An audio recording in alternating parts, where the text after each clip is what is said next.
This Good Morning Northwest morning sprint is brought to you by Bill's Heating and Air Conditioning. It is 6:53, time to get you ready to take on your last Friday of 2022 here with the Morning Sprint. Destin Richards in the studio with some things you can do in Spokane to bring in the new year. But let's get to Mark Peterson first to help you take on the weekend and the new year. Well, both are looking okay. In our first alert weather, it is this morning that we have that, again, the light snow continuing to fall 1 to 3 inches. That is going to move through the area. Should be a done deal by 9 o'clock. And we're going to see it continue, though, into the mountains of Idaho and northeastern Washington. In fact, by 9 o'clock, it will be concentrated Coeur d'Alene. And then by noon, it'll really be into Montana with flurries and showers available after that. Our high today is going to be 37 degrees. And police body camera footage has been released regarding the Moscow murder investigation. In the extended footage, police visit the house where Madison, Kaylee Gonsalves, Xander Kernodle, and Ethan Chapin will be found dead 2 months later. Officers showed up to address a noise complaint, and 2 men who answered the door told police the people who lived there were at other parties nearby. This all comes as police start to clear the home where the students were murdered. Moscow Police Chief James Fry says a biohazard cleaning crew will begin cleaning the crime scene.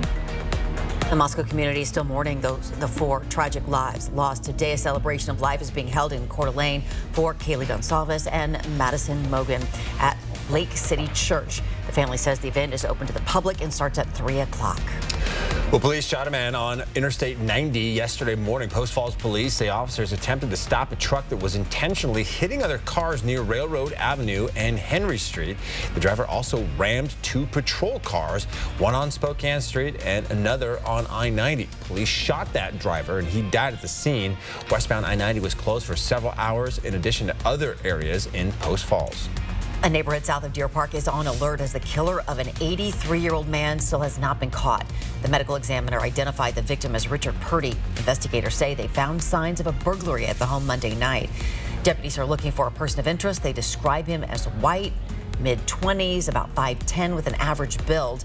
Deputies say he was wearing dark clothing and carrying a bag. He may also be associated with a dark-colored SUV and had a dog with him at the time. If you have any information, call Crime Check 509-456-2233. How are you ringing in the new year? Whether it's with friends, your kids, or the whole family, there are plenty of New Year's Eve events happening tomorrow in and around Spokane. The New Year's Eve fireworks show in Riverfront Park is free tomorrow night at 9 p.m. It may not be midnight for us on the West Coast, but it's early enough to accommodate families with younger children.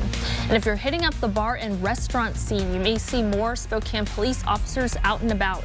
Local and state law enforcement will be increasing patrols to keep an eye out for impaired driving. Officer Jacqueline Valencia with SPD says we can all do our part to make it home safely for the new year. First and foremost, by driving sober or making a plan for how to get to and from our celebrations. This morning, a House committee released 6 years of Donald Trump's tax returns. The release comes days before Republicans, who won a majority in November's midterm elections, take control of the House and begin a series of promise investigations into President Joe Biden's administration and his son, Hunter Biden.